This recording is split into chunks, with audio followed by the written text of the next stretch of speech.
Hello শিক্ষার্থীরা, welcome to school of merit. আজকের ক্লাসে আমি তোমাদের গত ক্লাসে যে টেন্স করিয়েছিলাম সেই টেন্সের দ্বিতীয় পার্টটি আমি আজকে আলোচনা করব। যারা প্রথম পার্টটি দেখোনি তারা অবশ্যই প্রথম পার্টটি দেখে নিবে এবং দ্বিতীয় পার্টটি আমি আজকে কন্টিনিউ করব এবং এই দ্বিতীয় পার্টে খুব গুরুত্বপূর্ণ বিষয় থাকবে, তোমরা অবশ্যই মনোযোগ সহকারে সম্পূর্ণ ক্লাসটি না টেনে দেখবে। তো আমি এখন আলোচনা করছি আমাদের যে প্রেজেন্ট টেন্স ছিল, সেই প্রেজেন্ট টেন্সের যে বিভিন্ন ভাগগুলো ছিল, যে চারটা ভাগের কথা আমি গত ক্লাসে আলোচনা করেছিলাম, যে ভাগগুলো মোস্ট ইম্পর্টেন্ট সেই ভাগগুলোর উপরে আমি আজকে কথা বলবো এবং তোমাদেরকে বুঝাবো। এবং এই ভাগগুলো যখন তোমরা ভালোভাবে বুঝতে পারবে তখন দেখবে একটা সেন্টেন্স তোমরা নিজে নিজে তৈরি করতে পারবে। তো প্রেজেন্ট টেন্সকে আমরা যে ভাগগুলোতে ভাগ করেছিলাম তার মধ্যে প্রথম ভাগটা ছিল প্রেজেন্ট ইনডিফিনিট।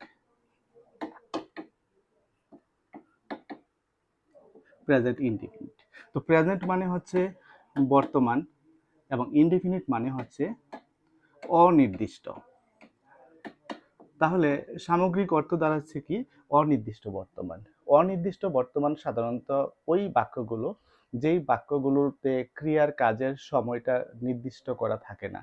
যেমন এক্সাম্পল হিসেবে, আমি ভাত খাই। আমি শুধুমাত্র সিম্পল ভাবে বলেছি যে আমি ভাত খাই, এখানে কিন্তু আমার ভাত খাওয়ার সময়টা উল্লেখ করা নেই। আমি যদি বলি সে বিদ্যালয়ে যায়, এই যে সেন্টেন্সটা লিখলাম এই সেন্টেন্সেও তোমরা লক্ষ্য করো সে বিদ্যালয়ে যায়, কিন্তু সে যে বিদ্যালয়ে যায়, বিদ্যালয়ে যাওয়ার যে সময়টা কিন্তু এখানে নির্দিষ্ট করা নেই, সুতরাং এক্ষেত্রেও সময়টা অনির্দিষ্ট রয়েছে। এই কারণে এই ইনডিফিনিট কথাটা ব্যবহার করা হয়েছে। তাহলে এই যে প্রেজেন্ট ইনডিফিনিট, যার বাংলা অর্থ হচ্ছে অনির্দিষ্ট বর্তমান কাল, তো এই অনির্দিষ্ট বর্তমান কালের মধ্যে ওই বাক্যগুলোই পড়বে যেই বাক্যগুলোতে ক্রিয়ার কাজের সময়টা নির্দিষ্ট করে বলা থাকে না। যেমন আমি যাই, আমি খাই, আমি করি, আমি পড়ি, আমি দেখি, এই সবগুলোই সাধারণত অনির্দিষ্ট বর্তমান কালের মধ্যে পড়বে। এখন আমরা দেখব স্ট্রাকচারটা, গঠনটা, কিভাবে আমরা এই অনির্দিষ্ট বর্তমান কালের যে বাক্যগুলো থাকে ওই বাক্যগুলোকে কিভাবে আমরা ট্রান্সলেট করতে পারি ইংরেজিতে। তাহলে এখন আমাদেরকে শিখতে হবে প্রেজেন্ট ইনডিফিনিট টেন্সের গঠন। তো কিভাবে আমরা এই প্রেজেন্ট ইনডিফিনিট টেন্সগুলোকে গঠন করব সেই গঠনটাই আমাদের এখন শিখতে হবে। তোমরা প্রত্যেকে খাতায় লিখে লিখে শিখবে। যেমন গঠনের মধ্যে প্রথমত ১ নম্বরে আমাদেরকে লিখতে হবে সাবজেক্ট। কারণ যে কোনো একটা সেন্টেন্স যখন আমরা শুরু করব, অ্যাসার্টিভ সেন্টেন্স, সেটা অবভিয়াসলি সাবজেক্ট দিয়েই শুরু হয়। সাবজেক্টের পরে আমাদেরকে যে কাজটা করতে হবে সেটা হচ্ছে ভার্বের প্রেজেন্ট ফর্ম আমাদের ব্যবহার করতে হবে। কি ব্যবহার করতে হবে? ভার্বের প্রেজেন্ট ফর্ম ব্যবহার করতে হবে। তো এখানে দেখো, গতকালকে আমি যে কথাটা বলেছিলাম যে কনজুগেশন অফ ভার্ব, অর্থাৎ ভার্বের যে 3টা ফর্ম থাকে, প্রেজেন্ট ফর্ম, পাস্ট ফর্ম এবং পাস্ট পার্টিসিপল ফর্ম থাকে। তো এই ফর্মগুলোর মধ্য থেকে যেটা ভার্বের প্রেজেন্ট ফর্ম হবে সেই প্রেজেন্ট ফর্মটাই আমাদেরকে ব্যবহার করতে হবে। তবে এক্ষেত্রে তোমাদেরকে একটা বিষয় সতর্ক থাকতে হবে, যখনই আমরা প্রেজেন্ট ফর্মটা ব্যবহার করব সেই প্রেজেন্ট ফর্মের সাথে যদি সাবজেক্টটা থার্ড পারসন সিঙ্গুলার নাম্বার থাকে, সেই ক্ষেত্রে এই ভার্বের প্রেজেন্ট ফর্মের সাথে আমাদেরকে এস অথবা ইএস ব্যবহার করতে হবে।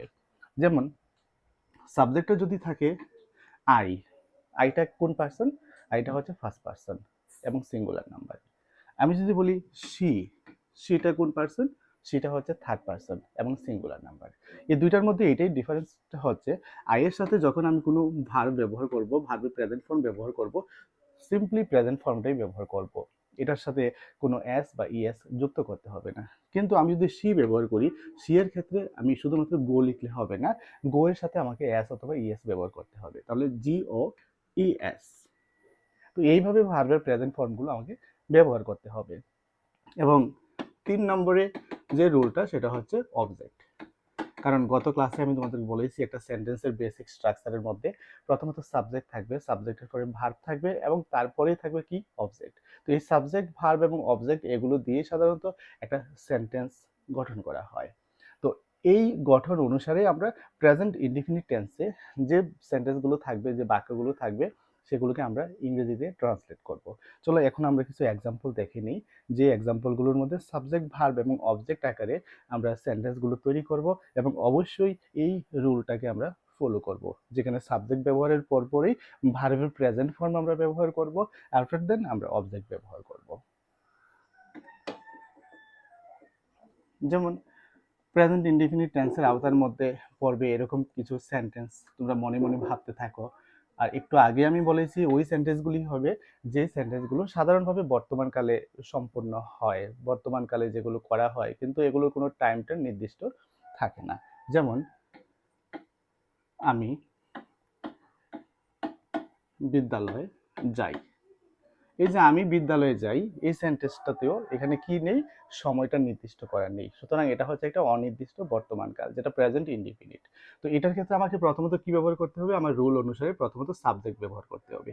তো সাবজেক্টটা হচ্ছে এখানে আই, কারণ আমরা জানি সাবজেক্ট হচ্ছে ওই ওয়ার্ডটাই যেটা দিয়ে সেন্টেন্সে কারো সম্পর্কে কিছু বলা হয়। তো এখানে আমি বিদ্যালয়ে যাই, এখানে বলা হয়েছে কিন্তু আমি সম্পর্কে, অর্থাৎ আমার সম্পর্কে, সুতরাং এই ক্ষেত্রে প্রথমত সাবজেক্টটা ব্যবহার করতে হবে আই। এবং আমাদের রোলে কি ছিল, সাবজেক্টের পরে ভার্বের প্রেজেন্ট ফর্ম ব্যবহার করতে হবে।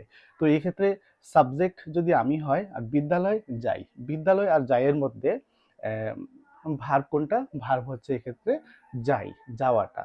তো যাওয়া ইংরেজিকে আমরা প্রত্যেকে জানি, যাওয়া ইংরেজি হচ্ছে গো, আর গো এর প্রেজেন্ট ফর্মটা হচ্ছে গো, পাস্ট ফর্ম হচ্ছে ওয়েন্ট, আর পাস্ট পার্টিসিপলটা কি, গন। তাহলে আমাকে এখানে গো, ওয়েন্ট এবং গনের মধ্যে কোন ফর্মটা ব্যবহার করতে হবে, গো ব্যবহার করতে হবে, অর্থাৎ প্রেজেন্ট ফর্মটা ব্যবহার করতে হবে। এবং এই গো এর সাথে আমাকে এস অথবা ইএস লাগাতে হবে না। কারণটা কি, কারণটা হচ্ছে এই ক্ষেত্রে সাবজেক্টটা হচ্ছে ফার্স্ট পারসন সিঙ্গুলার নাম্বার। যদি সাবজেক্টটা ফার্স্ট পারসন সিঙ্গুলার নাম্বার হয়ে না হয়ে থার্ড পারসন সিঙ্গুলার নাম্বার হতো, সেই ক্ষেত্রে অবশ্যই কিন্তু আমাকে এখানে কি লিখতে হতো, গোস লিখতে হতো। সুতরাং আই গো, তারপর বিদ্যালয়, বিদ্যালয় ইংরেজি কি, স্কুল। আর একটা জিনিস তোমাদেরকে সবসময় মনে রাখতে হবে, যখনই কোনো বাক্যে কোথাও যাওয়া আসা এগুলো বোঝাবে, অবশ্যই ভার্বের পরে তোমাকে একটা প্রিপোজিশন ব্যবহার করতে হবে, যেটা হচ্ছে টু। তাহলে I go to school. Same ভাবে এই সেন্টেন্সটা যদি আমি বিদ্যালয়ে যাই না লিখে যদি হতো সে বিদ্যালয়ে যায়, তখন আমরা কি করতাম, আমরা করতাম সি। আমরা কিন্তু সি এর সাথে গো লিখলে হবে না, কারণ সেটা হচ্ছে থার্ড পারসন এবং সিঙ্গুলার নাম্বার। তখন আমরা লিখতাম কি, জিও ইএস, গোস। তাহলে সি গোস টু স্কুল, বাকি সবটাই ঠিক থাকবে। তো এইভাবে আমরা এই প্রেজেন্ট ইনডিফিনিটের যত সেন্টেন্স থাকবে প্রত্যেকটা সেন্টেন্স আমরা ফর্ম করব। সেম ভাবে আমরা আরো দুই একটা সেন্টেন্স করে নিচ্ছি, তাহলে তোমাদের ক্লিয়ার হবে। যেমন আমি এখন একটা সেন্টেন্স লিখছি যে তাহারা মাঠে খেলে। তারা কোথায় খেলে, তারা মাঠে খেলে। এই যে সেন্টেন্সটা লিখলাম, এই সেন্টেন্সটা হচ্ছে আমাদের প্রেজেন্ট ইনডিফিনিট টেন্স। কারণ কি, কারণ এই সেন্টেন্সের মধ্যে আমার কি উল্লেখ নেই, সময়টা উল্লেখ নেই। তারা কোথায় খেলে, মাঠে খেলে, কিন্তু কখন খেলে এই টাইমটা কিন্তু মেনশন নেই। এটা অনির্দিষ্ট সময়ে এটা কাজটা সম্পন্ন হয় এরকম বলা হয়েছে। তো এই ক্ষেত্রে আমাদেরকে প্রথমত কি লিখতে হবে, তাহারা। তাহারা হচ্ছে কি, দে। তারপরে ভার্ব এবং ভার্বের প্রেজেন্ট ফর্ম। ভার্ব হচ্ছে এখানে খেলা, কারণ তোমরা প্রত্যেকে জানো যে শব্দটা দিয়ে কোনো কাজ করা বোঝাবে সেটাই হচ্ছে সাধারণত ভার্ব ক্রিয়াপদ। তাহলে এই খেলে বা খেলা, খেলা ইংরেজি কি, প্লে। প্লে এর পাস্ট ফর্ম হচ্ছে প্লেইড, পাস্ট পার্টিসিপল হচ্ছে প্লেইড। তাহলে প্লেটা হচ্ছে প্রেজেন্ট ফর্ম, তাহলে আমি কি করব, এখানে প্লে লিখবো। এই প্লে এর সাথেও আমাকে এস ইএস যুক্ত করতে হবে না। কারণটা কি, কারণটা এখানে দেটা থার্ড পারসন, কিন্তু এটা সিঙ্গুলার নাম্বার নয়, এটা হচ্ছে থার্ড পারসনের প্লুরাল নাম্বার। তো সেক্ষেত্রে আমাকে এখান থেকে প্লেটাই থাকবে, প্লের সাথে কোনো এস বা ইএস যুক্ত করতে হবে না। তাহলে দে প্লে। কোথায় গেলে, মাঠে গেলে। মাঠ কি, মাঠ ইংরেজি হচ্ছে গ্রাউন্ড অথবা ফিল্ড। আমি লিখলাম ফিল্ড। এবার কোথাও, কোনো জায়গায় এরকম যখন বোঝাবে, সেক্ষেত্রে আমাকে ইন দি এই কথাটা ব্যবহার করতে হবে, ইন দি ফিল্ড। যেমন আগের সেন্টেন্সটার মধ্যে আমি প্রিপোজিশন হিসেবে টু ব্যবহার করেছি, এই সেন্টেন্সটার মধ্যে আমি প্রিপোজিশন হিসেবে ইন ব্যবহার করব। এবং মাঠ, ফিল্ড, মাঠটাকে নির্দিষ্ট করে বোঝানো হয়েছে, এবং এই ফিল্ডটা যে নাউনটা রয়েছে, নাউনের আগে আমি এক্ষেত্রে একটা ডিটারমিনার ব্যবহার করলাম, যেটা হচ্ছে দি। তো এইভাবে আমরা এই সেন্টেন্সগুলো তৈরি করব। তো সেম ভাবে আরেকটা এক্সাম্পল দিচ্ছি তোমাদের সুবিধার্থে। তোমাদের যত এক্সাম্পল তোমরা করবে, নিজে নিজে প্র্যাকটিস করবে, ততই তোমাদের এই বিষয়গুলো পরিষ্কার হবে। আমরা কারোর নাম দিয়ে মেনশন করতে পারি, যেমন মিতা বই পড়ে। এই সেন্টেন্সটার মধ্যে তুমি লক্ষ্য করো, মিতা বই পড়ে, এটাও একটা অনির্দিষ্ট বর্তমান কাল। বর্তমানকালেই এই কাজটা সম্পন্ন হয়, কিন্তু এই কাজের সময়টাও কিন্তু নির্দিষ্ট করা নেই, সুতরাং এটা হচ্ছে অনির্দিষ্ট বর্তমানকাল। তাহলে প্রথমত সাবজেক্ট আমরা কি লিখবো? সাবজেক্ট লিখবো মিতা। এবার ভার্ব কি? ভার্ব হচ্ছে পরে, পরে মানে রিড। এবার আমি এটাতে একটা ভুল লিখছি, তোমরা মনে মনে ভাবো যে কোন জায়গাটা ভুল লিখছি, পরে আমরা কারেকশন করব। এবার হচ্ছে বই, বই মানে হচ্ছে বুক। আশা করি তোমরা সবাই বুঝতে পেরেছো যে আমি ভুল কোন জায়গাটাতে লিখেছি। ভুল লিখেছি আমি, যে শুধু রিড লিখেছি, এটা শুধু রিড হবে না, এক্ষেত্রে আমাকে এস যুক্ত করতে হবে। কারণটা কি? কারণটা হচ্ছে মিতাও কিন্তু থার্ড পারসন এবং সিঙ্গুলার নাম্বার। কারণ আমি গত ক্লাসে তোমাদের বলেছিলাম, যখন কারোর নাম বোঝাবে অবশ্যই সেটা থার্ড পারসন হবে, আর যখন একজনকে বোঝাবে সেটা সিঙ্গুলার হবে। তো সেই ক্ষেত্রে মিতা, মিতাটা হচ্ছে third person singular number. Reads book, Mita বই পড়ে।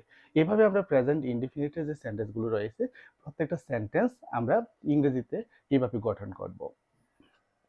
এবার চলো আমরা প্রেজেন্ট কন্টিনিউয়াস, ওইটা নিয়ে আমরা আলোচনা করব। কারণ প্রত্যেকটা টেন্সের মধ্যে 4টা করে ভাগ রয়েছে, তোমরা প্রত্যেকে জানো, এবং গত ক্লাসে আমি আলোচনা করেছি। সেই ভাগগুলি নিয়েই আমরা এখন করছি। সম্পূর্ণভাবে আলোচনার পর আমরা সেই ভাগগুলোকে অন্যভাবে ধারাবাহিকভাবে সাজিয়ে আলোচনা করব। অর্থাৎ উদ্দেশ্য একটাই থাকবে, টেন্সটা সম্পূর্ণভাবে তোমাদেরকে বুঝিয়ে দেওয়া। তো চলো আমরা 2 নম্বর যে ভাগটা, সেটা হচ্ছে প্রেজেন্ট কন্টিনিউয়াস। এই কন্টিনিউয়াস শব্দটা দিয়ে তোমরা একটা জিনিস বুঝতে পারবে, যার অর্থ হচ্ছে চলছে, চলমান, অর্থাৎ বর্তমানকালে যেটা চলছে, বর্তমানকালে যেটা চলমান। তো কোন ধরনের কাজগুলো সাধারণত বর্তমানকালে চলমান? যেমন আমি কাজটি করছি, আমি বিদ্যালয়ে যাচ্ছি। এই যে দেখো, একটা রানিং একটা ভাব প্রত্যেকটা বাক্যের মধ্যে রয়েছে। সে বইটি পড়ছে, তাহারা মাঠে খেলছে। অর্থাৎ প্রত্যেকটা সেন্টেন্সের মধ্যে ক্রিয়াপদের কি রয়েছে? একটা অ্যাকশন রয়েছে, যেটা রানিং, যেটা কন্টিনিউ, যেটা চলছে। তো ওই ধরনের বাক্যগুলো সাধারণত প্রেজেন্ট কন্টিনিউয়াসের মধ্যে পড়বে। যেমন একটা এক্সাম্পল দিলে তুমি বুঝতে পারবে যে তাহারা মাঠে খেলছে। এই যে তাহারা মাঠে খেলছে, এটা বর্তমানে একটা ক্রিয়ার কাজ, যে ক্রিয়ার কাজটা চলছে। তো এই ধরনের কন্টিনিউ যে কাজগুলো, সেগুলোই আমরা সাধারণত প্রেজেন্ট কন্টিনিউয়াসের মধ্যে ফেলবো। এবার চলো আমরা গঠনটা দেখিয়ে নিই। যেমন প্রথমত আমাদেরকে সাবজেক্ট লিখতে হবে, কারণ প্রত্যেকটা সেন্টেন্সেই সাবজেক্ট দিয়ে শুরু হয়, যেটা আমি বলছি বারবার। 2 নাম্বার ইজ অথবা এম অথবা আর, এগুলো আমাদের ব্যবহার করতে হবে। এগুলো হচ্ছে সাধারণত টু বি ভার্ব। এই টু বি ভার্বগুলো আমাদের ব্যবহার করতে হবে। 3 নাম্বার ভার্বের সাথে আইএনজি যোগ করতে হবে, অবশ্যই ভার্বের প্রেজেন্ট ফর্মের সাথে। আমরা যখনই আইএনজি যোগ করব, সেটা ভার্বের প্রেজেন্ট ফর্মের সাথে আমরা আইএনজিটা যোগ করব। এবং 4 নাম্বার হচ্ছে অবজেক্ট। এইভাবে আমরা এই প্রেজেন্ট কন্টিনিউয়াস যে টেন্সের মধ্যে যে সেন্টেন্সগুলো পড়বে, ওই সেন্টেন্সগুলোকে আমরা ইংরেজিতে গঠন করব। তাহলে ভালো করে তোমরা আরেকবার স্ট্রাকচারটা দেখে নাও। আমরা প্রথমত কি করব? আমরা সাবজেক্ট ব্যবহার করব। সাবজেক্টের পরপরই আমাদেরকে ইজ, এম অথবা আর ব্যবহার করতে হবে। এই ইজ, এম, আর কোন সাবজেক্টের সাথে কোনটা বসবে, এটা অবশ্যই তোমাদের জানা থাকতে হবে। এম সাধারণত বসে আই এর সাথে, আই এম। এবং থার্ড পারসন সিঙ্গুলার নাম্বার যেগুলো থাকে, সবগুলোর ক্ষেত্রে ইজ ব্যবহার হবে, এবং বাকি সব সাবজেক্টের সাথে সাধারণত আর ব্যবহার হবে। আমার এই কথাটাকে একবার একটু ভেবে নিও, তাহলে দেখবে ইজ, এম আর বসানো নিয়ে কারো কোনো সমস্যা থাকবে না। শুধুমাত্র আই এর সাথে এম হবে, যেমন আই এম। আর যত থার্ড পারসন রয়েছে, সিঙ্গুলার নাম্বার রয়েছে, সেগুলোর সাথে সাধারণত ইজ ব্যবহার করতে হবে। এবং বাকি যত সাবজেক্ট থাকবে, সেটা ফার্স্ট পারসন হোক বা থার্ড পারসন হোক, প্লুরালের ক্ষেত্রে আমরা কি করব? আমরা আর ব্যবহার করব। এবার 3 নাম্বার থাকবে কি? ভার্বের সাথে আইএনজি যোগ করতে হবে। আর আবারও বলছি, আমরা সবসময় ভার্বের প্রেজেন্ট ফর্মের সাথে কিন্তু আইএনজিটা যুক্ত করে থাকি। আর সবার শেষে আমাদেরকে অবজেক্ট ব্যবহার করতে হবে। যেমন সে বিদ্যালয়ে যাচ্ছে।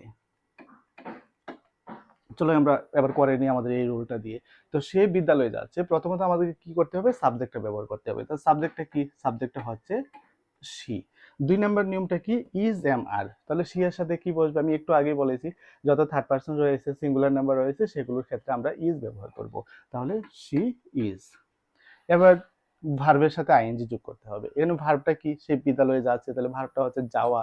তো যাওয়া মানে হচ্ছে গো, তো গো এর সাথে যখন আমরা আইএনজি যোগ করব কি হবে, গোয়িং, জেও আইএনজি, গোয়িং। আর বিদ্যালয় কি, বিদ্যালয় হচ্ছে স্কুল। আর আগের টেন্সে আমি বলেছিলাম যে কোথাও যাওয়া আসা এটা যখন বোঝাবে সেক্ষেত্রে অবশ্যই ভার্বের শেষে আমাকে টু ব্যবহার করতে হবে। তাহলে she is going to school, সে বিদ্যালয়ে যাচ্ছে। এরকম ভাবে তোমরা নিজেরাই তৈরি করতে পারবে, বাংলাতে সেন্টেন্সগুলো তৈরি করবে, তৈরি করে সেটাকে ইংরেজিতে ট্রান্সলেট করতে পারবে। যেমন আমি ভাত খাচ্ছি, এই যে আমি ভাত খাচ্ছি, এই সেন্টেন্সটাকে কিভাবে আমরা ট্রান্সলেট করব, প্রথমত আই সাবজেক্ট, আই এর সাথে কি হবে, একটু আগেই বলেছিলাম আই এর সাথে আমরা এম ব্যবহার করব, আই এম। এবার ভার্বের সাথে আইএনজি, এখানে খাচ্ছি, খাওয়া মানে কি ইট, তাহলে ইটের সাথে ই এ টি আইএনজি, আইএনজি যোগ করবো আমরা, ইটিং। আমি কি খাচ্ছি, অবজেক্টটা হচ্ছে এক্ষেত্রে ভাত, অবজেক্টটা কি ভাত, তো ভাত হচ্ছে কি রাইস, তাহলে আই এম ইটিং রাইস। এইভাবে তোমাদের মনে যে সেন্টেন্সগুলো আসবে যেগুলো কন্টিনিউ বর্তমানে বর্তমানে চলছে, সবগুলোর ক্ষেত্রে তোমরা এই গঠন অনুসারে ইংরেজিতে ট্রান্সলেট করতে পারবে। যেমন সে একটি চিঠি লিখছে, তাহলে সে কি হবে, সে হবে হি, তাহলে হি এর সাথে কি হবে এক্ষেত্রে to be verb, he is, he is. লেখা মানে হচ্ছে রাইট, তো রাইটের সাথে আমাকে আইএনজি যোগ করতে হবে, রাইটিং, রাইটিং। অবজেক্টটা কি, চিঠি, আর চিঠির আগে একটি কথা আছে, তো একটি মানে হচ্ছে এ দিয়ে একটি বোঝায়, এ লেটার। হয়ে গেল। এরকম ভাবে আরেকটা এক্সাম্পল দিচ্ছি,